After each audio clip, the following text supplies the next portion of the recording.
Shalom, salam sejahtera untuk kita sekalian. Assalamualaikum warahmatullahi wabarakatuh.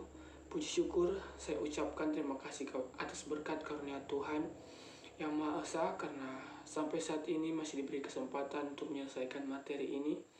Tidak lupa kami ucapkan juga terima kasih kepada dosen pembimbing yakni Insinyur Chris Homboka MT yang telah memberikan kepercayaan kepada kami dalam menyelesaikan jurnal ini, serta teman-teman yang memberikan dukungan baik berupa moral dan moral dalam penyelesaian jurnal ini. Penulis menyadari bahwa jurnal ini masih belum sempurna dan perlu perbaikan. Maka dari itu, saran dan kritik dari pembaca sangat saya butuhkan untuk kelancaran bagi pembuatan jurnal berikutnya, dan juga untuk menambah wawasan bagi saya sebagai penulis, dan juga semoga selesainya jurnal ini dapat bermanfaat bagi saya sendiri dan juga bagi yang mendengarkan. Dan sebelum saya menjelaskan materi saya pada saat ini, saya akan memperkenalkan diri. Dan nama saya adalah David Joshua Edward Gerungan. Saya dari kelas 1C TKJJ dengan nomor NIM 220130058. Dan saya nomor urut absen nomor 8. Nah, pada saat ini saya akan menjelaskan materi yang berjudul pengukuran besaran dan satuan. Kita sering sekali mengidentifikasi suatu benda menggunakan kata panjang, pendek, tinggi, rendah, hingga berat dan ringan. Tapi ketika kita ingin membandingkan benda-benda tertentu, kita memerlukan alat ukur untuk mengetahui seberapa tinggi dan seberapa berat benda sesuatu itu. Sekarang kita memiliki alat seperti meteran, timbangan untuk mengukur besaran dan satuan. Sebelum kedua alat itu ditemukan, biasanya kita menggunakan jangkal, hasta maupun langkah untuk mengetahui panjang suatu benda. Kita menggolongkan meter atau kilogram sebagai satuan baku, sementara jangkal dan hasta dengan satuan tak baku. Nah, saat ini saya akan menjelaskan pengukuran besaran dan satuan, pengertian dari ketiganya, dan kita mulai dari pengertian pengukuran. Fisika adalah ilmu yang mempelajari gejala alam seperti gerak, kalor, cahaya, bunyi, listrik, dan magnet. Proses pengamatan gejala alam tersebut bermula dari apa yang dikatakan oleh indera kita. Akan tetapi pengamatan tersebut baru disertai dengan data yang kuantitatif yang diperoleh dari hasil pengukuran. Proses pengukuran alat ukur merupakan bagian terpenting daripada sebuah pengamatan. Dalam kehidupan sehari-hari, tanpa kita sadari, sesungguhnya kita tidak pernah luput dari kegiatan pengukuran. Kita membeli minyak goreng, gula, beras, daging, mengukur tinggi badan, menimbang berat, mengukur suhu tubuh merupakan bentuk aktivitas pengukuran. Dengan demikian dapat dikatakan bahwa pengukuran merupakan bagian dari kehidupan manusia. Melalui hasil pengukuran, kita bisa membedakan antara satu dengan yang lainnya. Pengukuran agar memberikan hal yang baik, maka haruslah menggunakan alat ukur yang memenuhi syarat. Suatu alat ukur dikatakan baik bila memenuhi syarat, yaitu valid dan reliable. Di samping kedua syarat tersebut, ketelitian alat ukur juga harus diperhatikan. Semakin teliti alat ukur digunakan, maka semakin baik juga kualitas alat ukur tersebut. Mengukur pada hakikatnya adalah membandingkan suatu besaran dengan suatu besaran yang sudah distandar. Pengukuran panjang digunakan dengan mistar, jangka sorong, dan mikrometer skrup. Pengukuran berat menggunakan neraca dengan berbagai ketelitian. Mengukur kuat arus listrik dengan menggunakan ampermeter. Mengukur waktu dengan stopwatch, mengukur suhu dengan termometer, dan lain sebagainya. Mistar, jangka sorong, mikrometer skrup, neraca, ampermeter, termometer merupakan alat ukur yang sudah distandar. Penggunaan alat ukur yang distandar, maka siapapun yang dapat melakukan pengukuran. Dimanapun pengukuran itu dilakukan dan kapanpun pengukuran itu dilaksanakan akan memberikan hasil yang relatif sama. Instrumen pengukuran. Instrumen pengukuran adalah alat yang digunakan untuk melakukan pengukuran. Hasil dari proses pengukuran sangat tergantung pada kemampuan alat ukur yang digunakan. Kemampuan alat ukur dapat diketahui dari berbagai kriteria yang ditetapkan, diantaranya adalah: satu adalah akurasi, adalah kemampuan alat ukur untuk memberikan hasil ukur yang mendekati hasil yang sebenarnya. Yang kedua, posisi, adalah kemampuan alat ukur untuk memberikan hasil yang sama dari pengukuran yang dilakukan berulang-ulang dengan cara yang sama. Yang ketiga, ada sensitivitas, adalah tingkat kepekaan alat ukur terhadap perubahan besaran yang akan diukur. Dan yang keempat adalah kesalahan atau error, adalah penyimpangan hasil alat ukur terhadap nilai yang sebenarnya.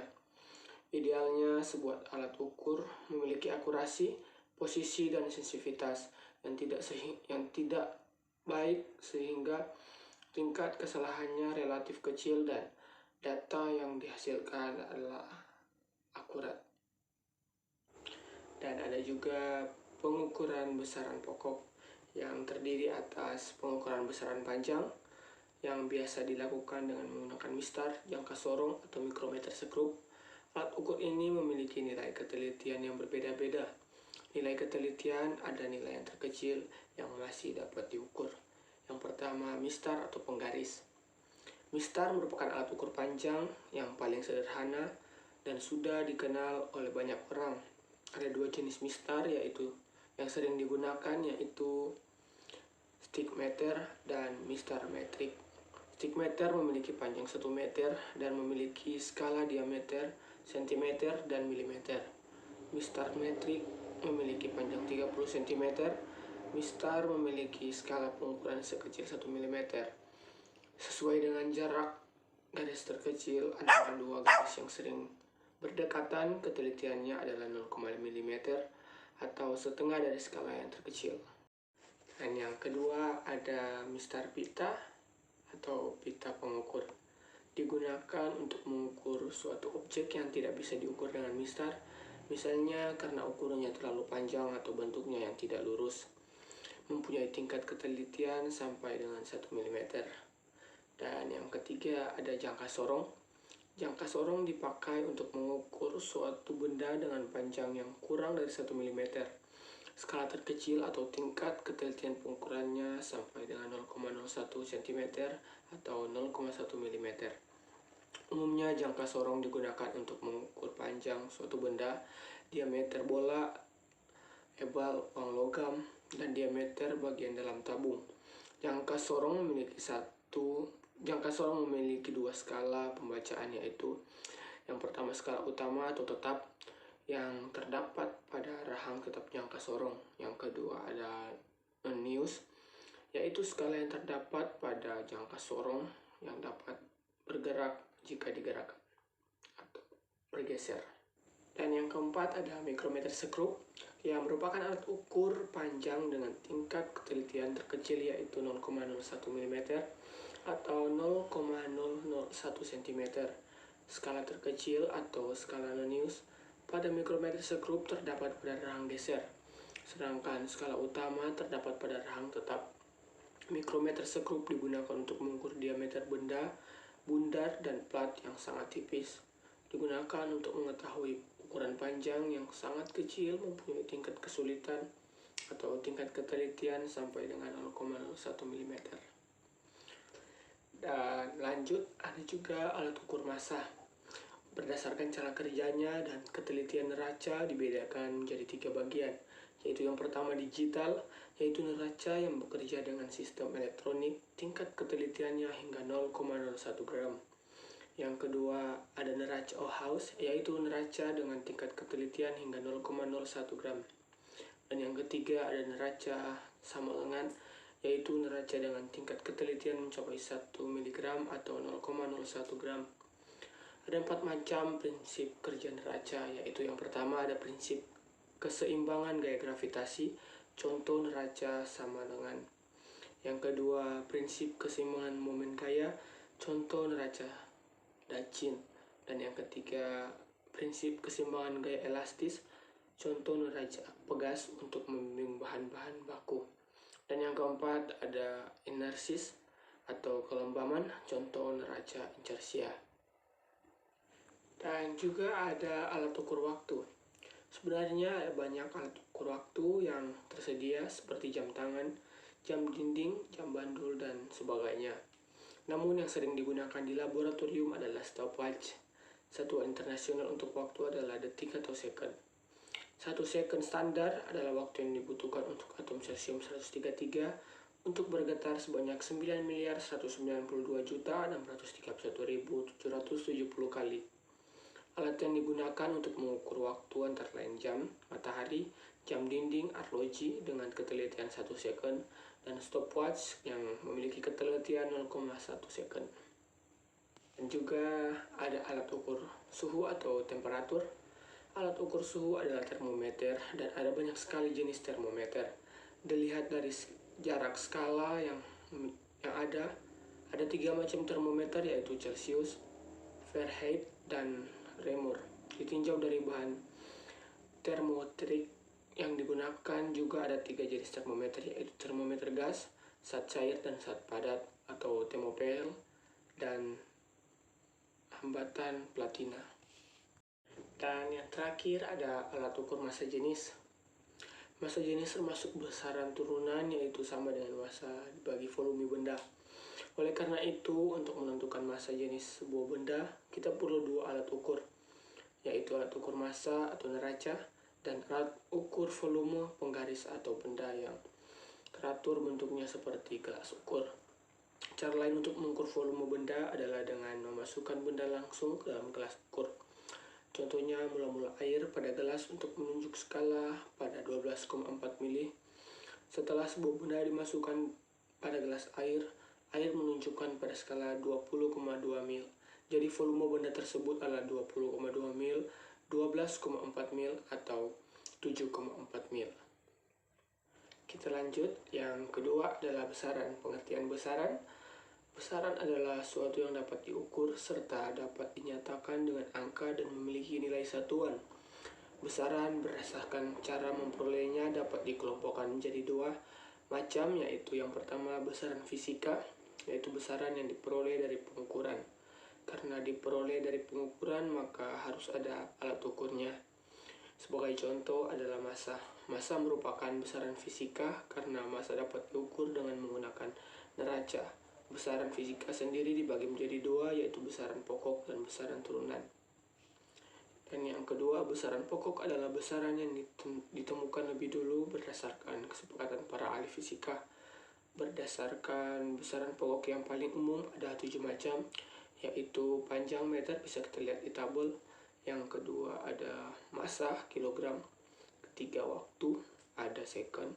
Yang keempat adalah suhu, Kelvin. Yang kelima adalah kuat arus listrik, ada ampere. Yang keenam adalah banyaknya molekul, ada mol. Dan yang ketujuh ada intensitas cahaya atau kandela. Besaran pokok mempunyai ciri khusus antara lain diperoleh dari pengukuran langsung, mempunyai satu satuan, tidak satuan ganda, dari ditetapkan terlebih dahulu. Selain itu terdapat 2 besaran tambahan yang tidak memiliki dimensi, yakni sudut datar dan sudut ruang atau 3 dimensi. Selanjutnya besaran yang diturunkan dari besaran pokok. Besaran ini ada banyak macamnya. Jika suatu besaran diturunkan merupakan perkalian besaran pokok, satuan besaran turunan itu juga merupakan perkalian satuan besaran pokok. Begitu juga berlaku di dalam satuan besaran turunan yang merupakan pembagian besaran pokok. Besaran turunan mempunyai ciri khusus antara lain diperoleh dari pengukuran langsung dan tidak langsung, mempunyai satuan lebih dari 1 dan diturunkan dari besaran pokok. Bisa kita lihat di tabel yang akan saya tunjukkan di sini. Dan ada juga besaran non-fisika, yaitu besaran yang diperoleh dari perhitungan. Dalam hal ini tidak diperlukan alat ukur, tetapi alat hitung sebagai misal kalkulator. Contoh besar non-fisika adalah jumlah. Bisa kita lihat di tabel di samping. Selain itu, berdasarkan ada tidaknya arah, besaran juga dikelompokkan menjadi 2, yaitu besaran skala dan besaran vektor. Besaran skala yaitu besaran yang mempunyai besar dan satuan saja tanpa memiliki arah, contoh panjang, massa, dan waktu.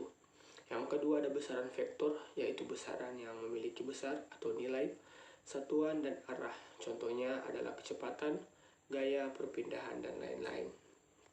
Kita lanjut, ada juga pengertian satuan. Apa sih itu satuan? Satuan adalah suatu pembanding dalam pengukuran atau membandingkan besaran dengan yang lain yang dipakai oleh patokan. Satuan merupakan salah satu komponen besaran yang menjadi standar dari suatu besaran. Adanya berbagai macam satuan untuk besaran yang sama akan menimbulkan kesulitan. Satuan internasional adalah satuan yang diakui penggunaannya secara internasional serta memiliki standar yang baku. Satuan ini dibuat untuk menghindari kesalahpahaman yang timbul dalam bidang ilmiah karena adanya perbedaan satuan yang digunakan pada awalnya. Sistem internasional disebut sebagai meter kilogram second atau MKS. Selanjutnya pada konversi barat dan pengukuran tahun 1948, tiga satuan yaitu Newton N, Joule J, dan Watt W ditambahkan ke dalam SI. Kan tetapi pada tahun 1960, 7 satuan internasional dari besaran pokok telah ditetapkan, yaitu meter, kilogram, second, ampere, kelvin, mol, dan kandela. Sistem MKS menggantikan sistem metrik, yaitu sistem satuan desimal yang mengacu pada meter, gram, yang didefinisikan sebagai massa atau sentimeter kubik air, dan detik. Sistem itu juga disebut sistem sentimeter gram second atau CGS. Satuan dibedakan menjadi dua jenis, yaitu satuan tidak baku dan satuan baku. Standar satuan tidak baku tidak sama di setiap tempat, misalnya jengkal dan hasta. Sementara itu, standar baku telah ditetapkan sama di setiap tempat. Satuan baku adalah satuan yang telah diakui dan sepakati pemakaiannya secara internasional atau disebut dengan satuan internasional SI. Contoh adalah meter, kilogram, dan detik. Sistem satuan internasional dibagi menjadi dua, yaitu yang pertama sistem MKS atau meter kilogram second, dan yang kedua adalah sistem CGS atau centimeter gram second. Sekiranya itu saja materi atau jurnal yang saya bisa jelaskan dalam video ini. Juga sumber yang saya dapatkan dari materi ini dari dosenpendidikan.co.id. Kesimpulan dari apa yang saya dapatkan dari hasil jurnal tersebut adalah dalam kehidupan sehari-hari, manusia tidak terlepas dengan yang namanya alat ukur. Alat ukur dibutuhkan dan digunakan segenap hati untuk mempermudah pekerjaan manusia. Berbagai macam alat ukur pun beragam dan sesuai fungsinya masing-masing. Alat ukur yang sering dipakai dan ditemui dalam kehidupan sehari-hari merupakan alat ukur dari besaran pokok berupa panjang, massa, suhu, waktu, dan kuat arus. Dan sekiranya itu saja yang menjadi hasil dari jurnal saya mengucapkan terima kasih dan terima kasih sudah menonton.